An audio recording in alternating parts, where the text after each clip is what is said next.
Is your team a contender or a pretender? Should you be going into full playoff mode, or should you be thinking ahead to next season? That is what we were going to talk about a little bit here today on RotoViz Overtime. We're going to work through two of our Dynasty teams that myself and Shawn have over in the $250 RotoViz Triflex format over in the FFPC. We're going to look through some of those teams because they're on interesting trajectories, Shawn, and one of the teams in particular fits right on that kind of precipice of should you be looking ahead or should you be keeping your mind on this season. The one thing with the FFPC that is one of my favorite parts of it is the backdraw in terms of the bottom teams in the league go into their own playoff system, and the winner of that actually gets the first overall pick for the upcoming season. So there is a reason with this format to maybe not want to move some of the players to try and push for that first overall pick. But a lot of leagues that I'm in as well, like on my fantasy league, for example, or if you're playing on Sleeper, they are going to be situations where it's just your season ends and that's the end of that for this fantasy season. But Shawn, we are recording this one just before Thursday Night Football. I'm excited to talk about some Dynasty outlooks with you and also maybe some buys that you talked about in the Zero RB universe this week. The first team I want to touch on, Shawn, we had a team that was in that discussion of, yeah, this season's fallen apart pretty swiftly. We were, after week 5, Shawn, let's hear the record. It was 0-5. Not looking too optimistic. Team with Justin Jefferson, involved. We're hoping that things were going to click into place. Then we had Tua on that roster. Obviously, he's missing time. Sam Laporta is not hitting the big scores. Evan Ingram was out with the hamstring injury. Justin Fields gets benched again. Gardner Minshew is not great, is an easy way to say it. But lots of different things happening on the roster. And then things start to really pick up over the last 4 weeks. We are now 4-5, so that pushes us into an actual realistic position for the playoffs. With the FFPC leagues, they're set on victory points based on the total season. We are right in that playoff picture now, Shawn. We are still the 10th seed overall, but we have 14 victory points, and the 6th seed has 16 victory points. So, with 1 or 2 good weeks, you can really jump up into that particular discussion. The interesting thing in this particular league with how it has developed throughout the season, that team in the 6th seed, Shawn, is on 16 victory points. But the 5th seed then is on 21. So it's really one spot at this point, unless things turn around drastically, or we go on a real run of high scoring points and building them up. It is a situation where over the coming weeks ahead of the trade deadline, the picture can change very quick. A bad week this week, and it's clear that you're not making the playoffs. A good week, and you're right in there. How are you making some of those decisions when it's such a close window of outcomes for a team like this and the situation we're in at the moment?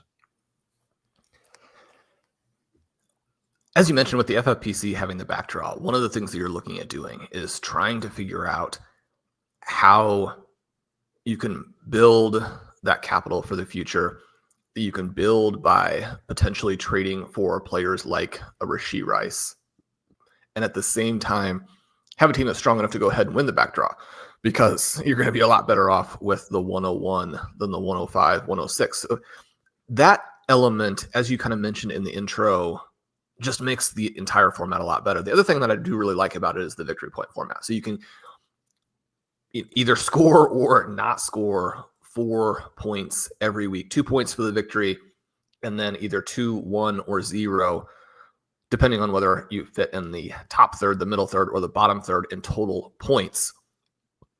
As we rattled off those 4 consecutive victories, we are back in the mix. As you mentioned, this team or this league doesn't really even have anyone who is out. There is a team at 2-7 with only the 9 points that is in a much worse position. But with 4 points every week, they're just 5 points behind us. And if your team is actually good. So I think that's the thing that you have to answer honestly for yourself. First of all, you mentioned some of the injuries that we had to deal with. If your team has had injured players, they're going to come back. Maybe you've had some bad luck. Some players have scored at the low end of their potential, full season types of outcomes. Maybe you've lost a handful of close games. If you do an evaluation of the roster and say, look, this team is still good. Now for us, this is pretty similar to what we had as a middle of the pack playoff team last year. I think we were 3-4 seed, somewhere in that range. We added Bo Nix, Justin Fields, Gardner Minshew, guys that would give us a second legitimate quarterback that we could move in there. One of the things that has happened this season is that Bo Nix is actually scoring quite well. And that's played up in Superflex, where the running quarterbacks have a little bit more of an advantage.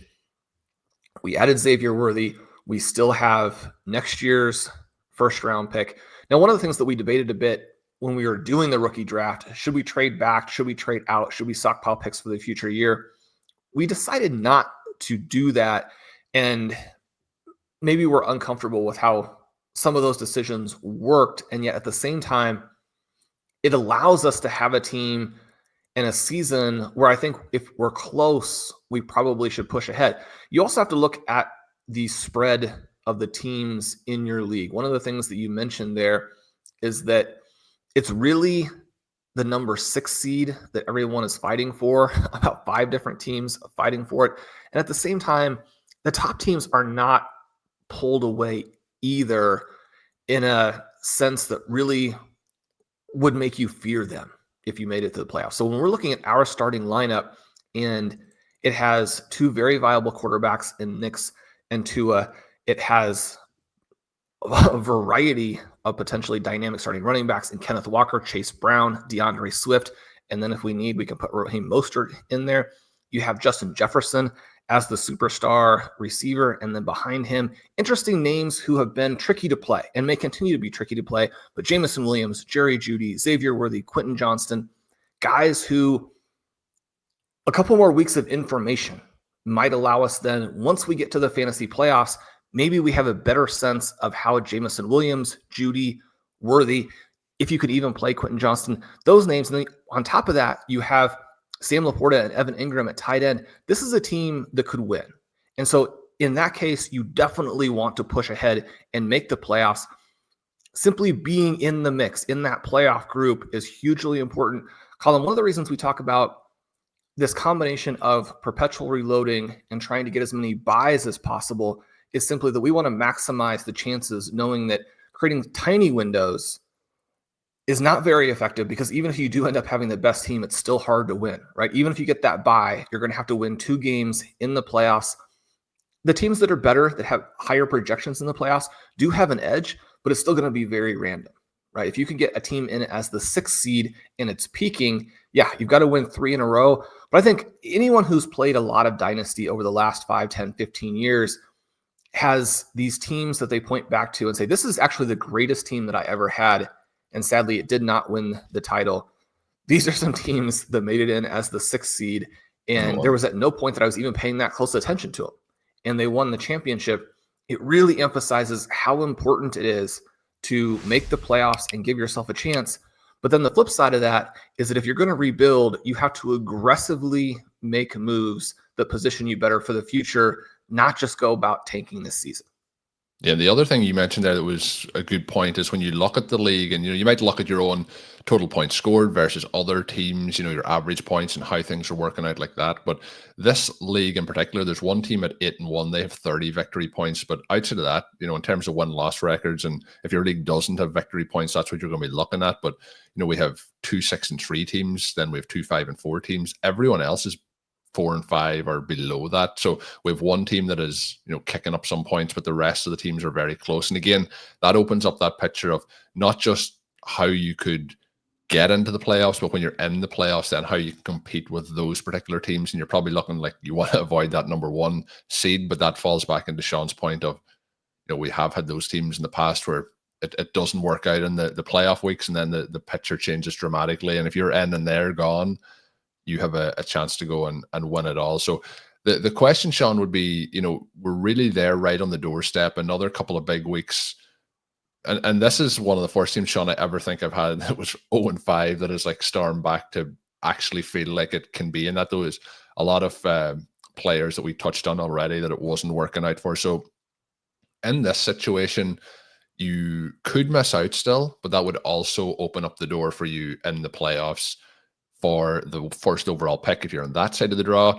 So with that in mind, investing some of the players you have or investing some of the capital? Is that kind of a direction that is, I would say, less a difficult decision in this format, where then you can still reward yourself even if you didn't make the playoffs, than in a standard format where you would, all of a sudden have given up a pick, but now you're just one of the lower end teams who doesn't have that pick in future, rather than having a chance to push on and heighten your draft capital for the rest of the draft?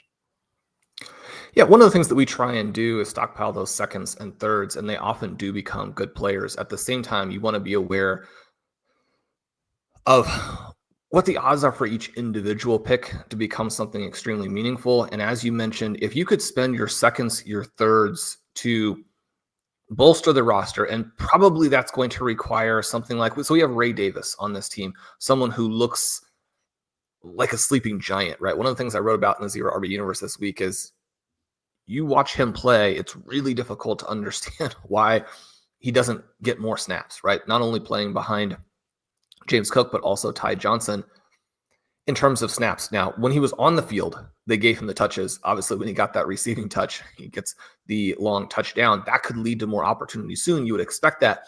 And at the same time, he's someone that, with the strength of our flex position players, even if he emerges, he's a borderline start, maybe doesn't upgrade those positions a lot. By contrast, we have players like a Quentin Johnston, a Xavier Worthy, a Jamison Williams, a Jerry Jeudy, who maybe don't push the wide receiver spots below Justin Jefferson. Obviously, Jefferson fills one at the very highest level. But if you can package Ray Davis and a second-round pick for a receiver who helps you, maybe you have to put in one of the receivers as well. So 2 guys plus a second-rounder for a meaningful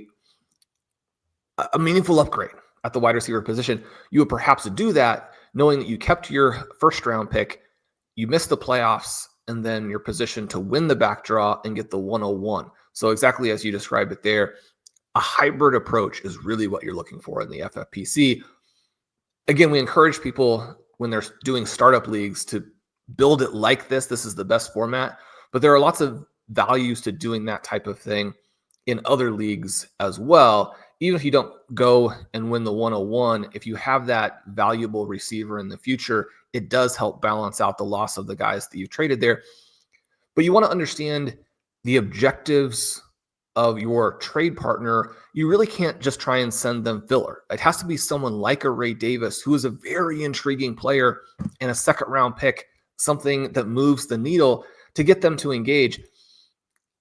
You see a lot of these trade offers where folks are trying to upgrade and they want to send young players.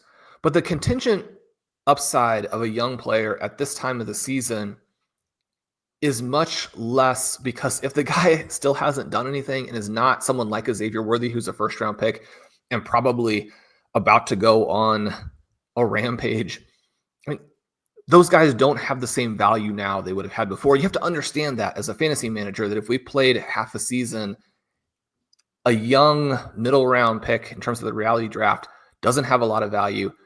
An early pick who is in his second season and is not contributing doesn't have a lot of value. You got to pick guys like Ray Davis who have this flashed. Yeah, have this tantalizing future upside that's very easy to see. Anytime that you have to write in the comments, look, I mean, this guy's going to do such and such, I mean, they're like, no. The very fact that you felt the need to write that means that he's not going to. Yeah, if you think he's going to do all that, you can keep him on your roster, and let's see how that plays out. Shawn, you did mention at the end of the Zero RB universe this week some potential buy lows, and some of those are players who, while they're buy low, they are still going to be expensive. Is there any names from this week at the running back position you want to share? This is interesting across both these teams that we're going to talk about today. We have quite a bit of running back depth, and one of those was that one of them is this year's startup, those against the RotoViz OT listeners, which will be the next team that we talk about, which gave us some players that we really wanted to go and target, but also some tantalizing values that we couldn't really pass up at that point of the draft. But is there any names that you think that even with the running back depth that we have on these rosters that could potentially be in the shop window that you're looking at? Colm, when you look at the rest of the season strength of schedule for the running back position, weeks 10 through 17, the teams at the top, the 6th best, You have Saquon Barkley in there. Obviously, he's coming off of a huge week. Not somebody you can legitimately trade for unless you give up such massive pieces that it probably just hurts you in the long run. Or if you trade people like Justin Jefferson, maybe like CeeDee Lamb plus. I mean, you can maybe pull in Saquon Barkley, but in redraft, you probably want to. You look at this from a dynasty perspective, the guys that you could potentially acquire are players who are dynamic and yet coming off down weeks. So it's that mix that I think is really interesting. The name at the very top, the New York Jets have the easiest remaining schedule. They have Breece Hall there. Breece Hall at this point is, I think, incredibly controversial because he struggled around the goal line. That's allowed Braylon Allen to take over some of those situations. He has been shockingly bad just as a general runner. 4 yards per carry. He's under a 10% evasion rate. Sports Info Solutions has him negative for both points above average per play and in WAR. I mean, think about that for Breece Hall as a runner. Now, folks who have watched the Jets play, that's not that surprising. It's one of the reasons that the coaching staff has been a little bit frustrated with him. He's not even breaking off big plays, right? The boom percentage is somehow lower than Javonte Williams. So a boom play at the running back position is going to be one that adds, 1 EPA. That's bad. And in part, again, it's because they struggle to score those touchdowns. With Breece Hall, even we're looking at him as a receiver, he's got 5 drops on the season, and then his 2 lowest target outcomes came in the last 2 weeks when Devontae Adams was more incorporated into the offense. That's also a little bit of a red flag because, Breece Hall has to be this larger-than-life receiving back. Once he gets the ball in space, he's a big play waiting to happen, a long touchdown waiting to happen. The yardage that he generates in those games is immense. If you're going to lose that, then you lose so much of what he brings you. But the flip side of that is that we know from the past that Breece Hall has this Saquon Barkley, Jonathan Taylor, Jamal Charles type of big play profile. You add the receiving upside, and then you add the schedule.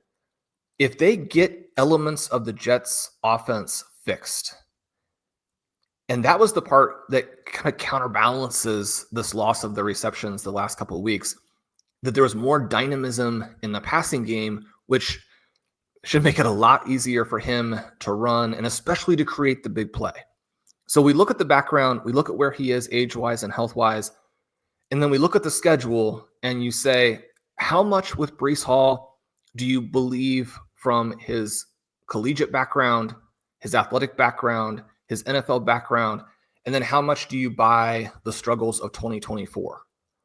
If you have managers in your league who are focused on 2024, and I'm not saying that's necessarily wrong. That's the reason I brought up all of those flaws, because I think that's a reason that you would potentially be able to buy him.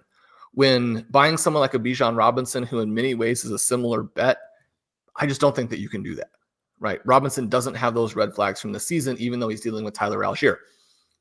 So Breece Hall will be an interesting one. You look at the Bucs; they're coming off of a game where you can't run against the Chiefs, so they didn't. But Bucky Irving this season, he evaded 4 more tackles in his 10 touches against the Chiefs. He ranks number 2 in evasion rate as a runner, number 4 in evasion rate as a receiver. Rachaad White under 4 yards per carry again. He also has an extraordinarily bad evasion rate. It's right there with Zamir White and Kareem Hunt, who are the 2 worst backs in evasion rate. Now, White has been running hot in touchdowns, and Bucky has the toe injury. So, again, we have dynamics with both the committee, even Sean Tucker hanging in there, and then coming off of the bad game where you're like, okay, now enthusiasm has dimmed just slightly. Maybe you go and grab him with the schedule. Similar thing with Kyren Williams, where Kyren Williams, just like Breece Hall, the peripherals this season are absolutely terrible. They're shockingly bad. And yet, over the last 19 games, coming into last week, he had scored 20 rushing touchdowns, 5 receiving touchdowns, 25 touchdowns in 19 games. He was stopped at both the 1 and the 2 against the Seahawks to finally break that streak. You can see some of the things happening with Puka, even with the ejection, and the Cooper Kupp, and how that offense is going to now likely function. Williams also is in a situation where he has the second best remaining schedule, and especially in this push, right? The next 5 weeks, fantastic schedule. So if you're looking at a team like we just described our own, where you need to make that push to make the playoffs, then I think Kyren Williams is interesting, even if you're going to have to sell him lower than that going into next year, because one of the things that I would expect is that Blake Corum will have a bigger impact in 2025, just like we've seen with Tank Bigsby having a bigger impact in his second season with Travis Etienne. Now, some of that is really due to injuries that Etienne has suffered and then not been able to play at his best. But that's the threat there. Finally, Tyrone Tracy, he goes in. He has this horrible game against the Commanders because of play calling. Again, you have the massive game in week 8. You can see that he's basically like the new David Johnson. That's something that Kevin had written up in the preseason, which I think was absolutely fantastic. He's right on it there. You go and you have that bad game. It knocks the prices back down. It reminds everybody that the New York Giants offense is a train wreck, that they're likely to do silly things from a tactical perspective like they did last week. But also, I mean, are they going to come out and do that again after it was so obviously unsuccessful and it also triggered a bunch of their players? I mean, maybe they will. Maybe they will. But because you have all of those opportunities based on week 9 results that knock down the price, and it creates a risk reward that's interesting. I think that so often we look at this and we're like, what's the play that's guaranteed to win for me, as opposed to thinking through the probabilities, the ranges of outcome, and thinking, where can we find these exploitable situations where the upside outweighs the risk? And then what do we have to pay to get that done? And in a dynasty perspective, how do we get back out of it? One of the things with running backs is that you do still want to keep your eye on the future to an extent, but you're playing to win with those guys this year, which kind of brings us back to our second team column that in the startup was built around a lot of value running backs who are going to be able to help us in 2024. Yeah, so in this here particular roster, or this particular league more rather, it is quite tight at the top end, a little bit of a gap then down to the lower end. But the interesting thing in this is we're kind of locked in at minimum the 6th seed. So we're on 22 victory points. The team all the way up to the 4th seed are on 22. The 3rd seed's on 23. And then there's a little bit of a gap to the 2nd seed at 29. So although we could go on a run, get up there and skip those guys, it's likely that the 1st and 2nd seeds are locked in here, and you're probably looking at, you're going to be somewhere between the 3rd seed and the 6th seed. So you're kind of looking ahead to that playoff picture. The team that is the 7th seed has only 17 points. So there's a 5-point gap. So again, they could make a run, but I think that it'll probably stay in some sort of an order as we currently are. That means you're in, but then you're looking at your roster and seeing, is this roster realistically going to compete in this format? So I mentioned how flat it is outside of those top 2 teams.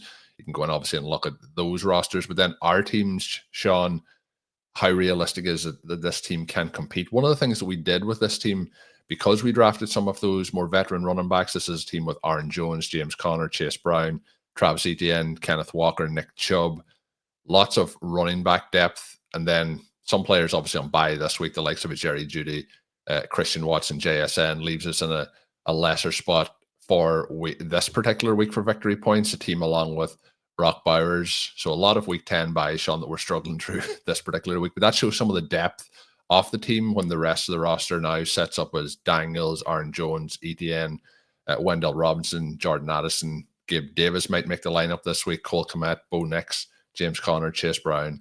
So it feels like a team, Shawn, that there is some strength and depth.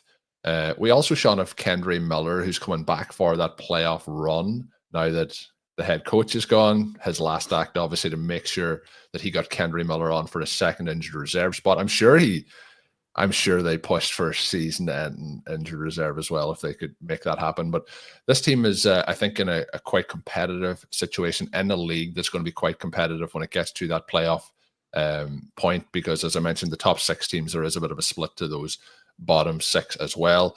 But the part as well, and I'm going to ask you about this, as I mentioned Nick Chubb, this is a team with some more of those veteran names. And when we go through some of the schedules, while they're kind of middle of the pack, but the likes of Cleveland, who you said could have potentially got into that list, Arizona with a James Conner, Josh Jacobs with Green Bay, kind of fitting into that range. I think some of the point you made about you are looking with an eye to the future, because you want to be able to maybe get back out of these players again, but you are looking to win this season.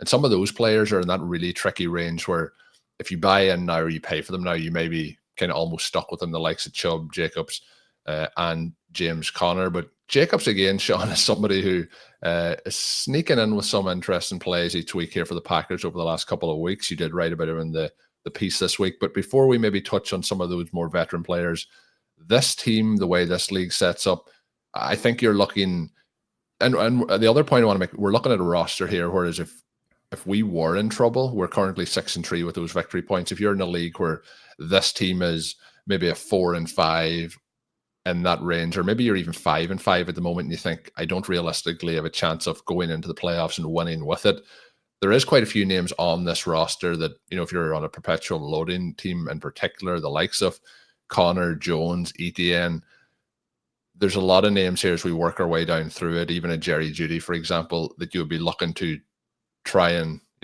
circulate through this roster. So the picture can be very different depending on how the rest of the team is performing throughout the season. What's your thoughts on this team, kind of the way we're set up? I think both teams, I think, are in that position where, fortunately, we're not going to be one of the top ranked teams. We're certainly looking to get into those playoff spots. This one was fun. This is a startup this year that was with the Overtime community. And I think we need to give a shout out to Overtime Diet and the Bums Will Always Lose. The Bums Will Always lose. Not to criticize any of the other teams, which are all doing a fantastic job, but that would be my pick as the best team name in the league. So I like they are crushing winning. it, Shawn. Yeah, they are crushing it. They have scored 1,484 points, and they are nobody else over 1,400. They're over 120 points, I believe, from the next team. So they're dominating in the scoring section this year. And their team this particular week, Shawn, put up 198.88 points. That's pretty good. That's pretty good point scoring. And we're on point scoring. I guess we should highlight, Shawn, I didn't score enough points this week in the second Guillotine League. I did get chopped. Shawn Siegele dropping the blade from one spot higher on top of me. But that means that I'm still alive in the first league. You're alive in the second league. So we need to push on through now and get to the end. Colm, there was only one positive thing that came from Xavier Worthy pretending that there are no sidelines. And that was that I advanced and you got chopped. Yeah, that was part of it. Yeah, so that was unfortunate. So I would have taken the chop for that touchdown, I can tell you.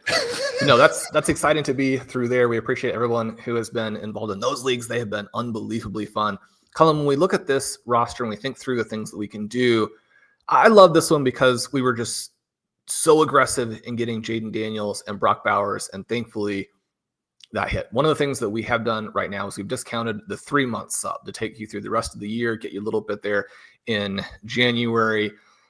Get you January, so that you can also work through our early prospect analysis. One of the things with the huge JSN game this last week with how Jahmyr Gibbs has been performing, certainly, this could end up being wrong from a 5-year perspective. There's still that possibility, but the tactical points that we made and the prospect evaluation points we made about JSN and Gibbs over the quarterbacks in that class right now, I think look really good.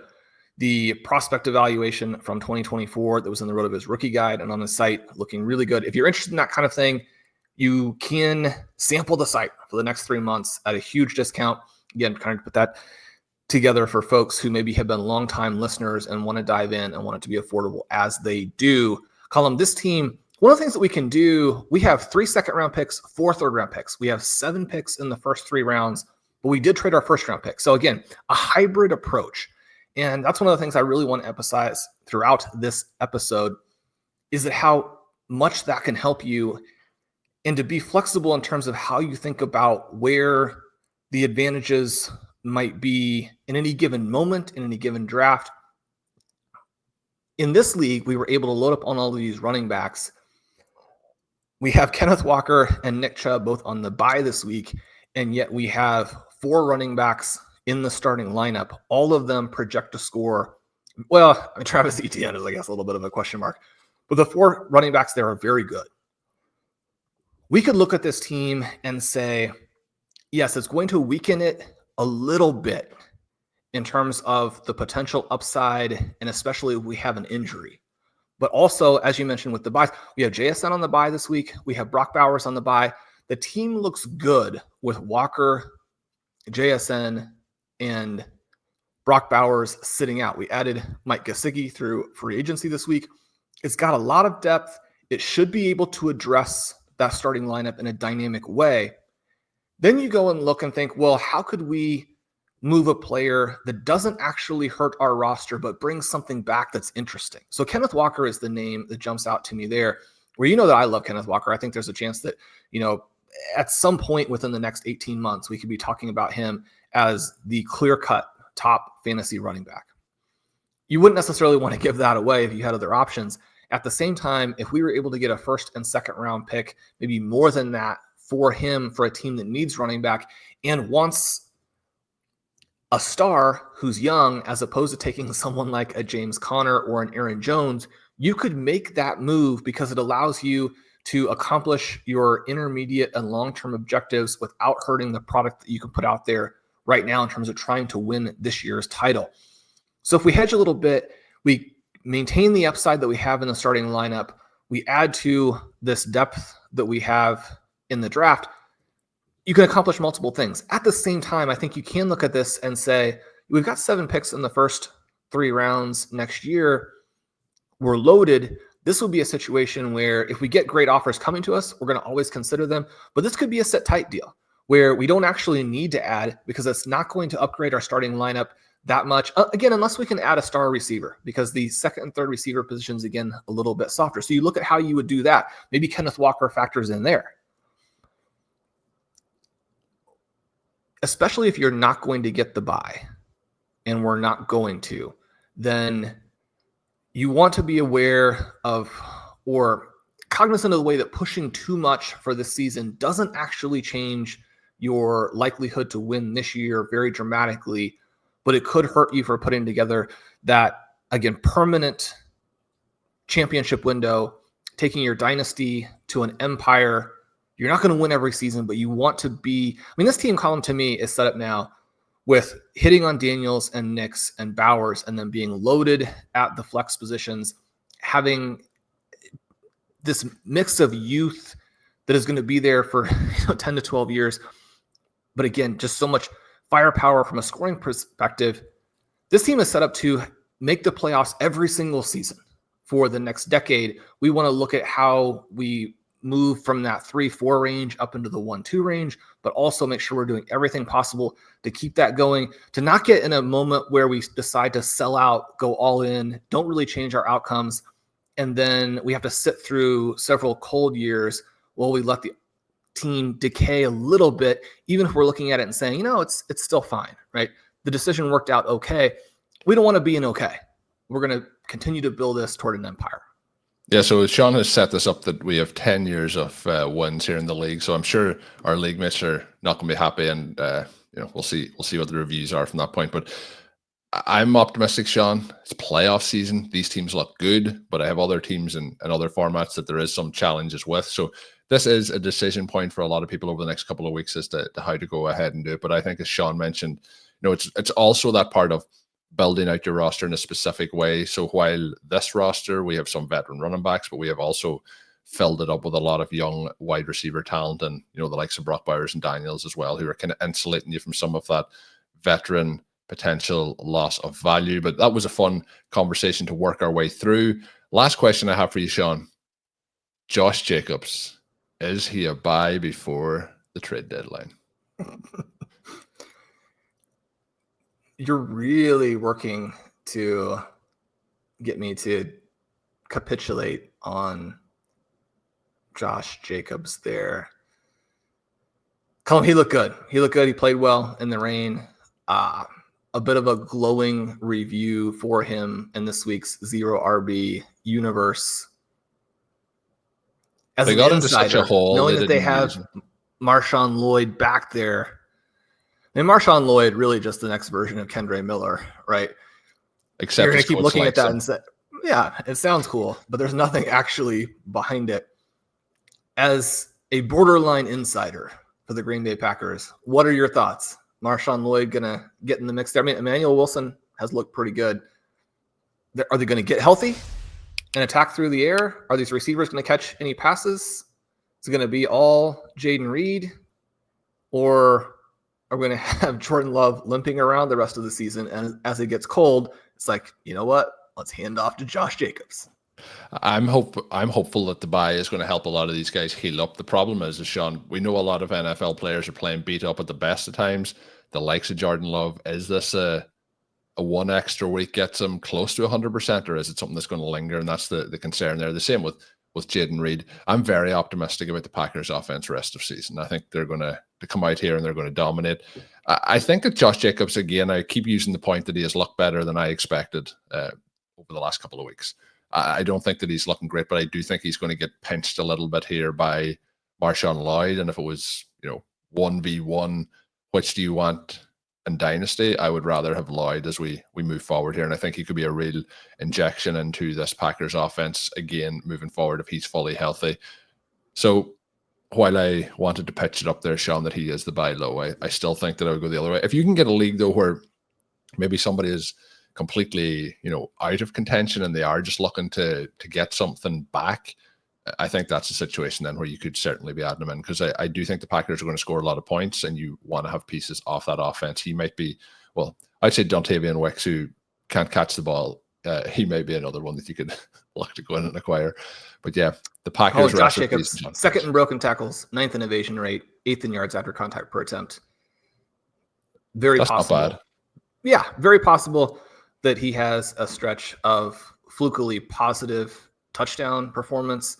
I mean, you could see him pull a Kyren Williams, a Joe Mixon for like a half-season stretch, in which case, I mean, he's going to be a league winner. Yeah, in my head, when I'm like saying this to you each week, and kind of the positive case for me is like Mixon. That is the kind of thing I could see him falling into the back half of the season. And then you get into cold weather and Green Bay, they might even lean into it heavier, but I think he's going to have some competition with Lloyd coming back in.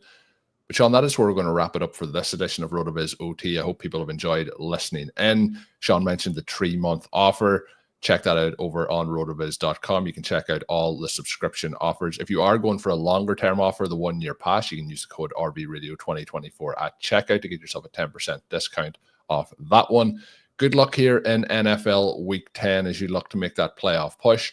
My name is Colm Kelly. You can follow me on Twitter at @OverToMarlin. My co-host is Shawn Siegele. Check out his work up on rotoviz.com. And until next time, have a good one.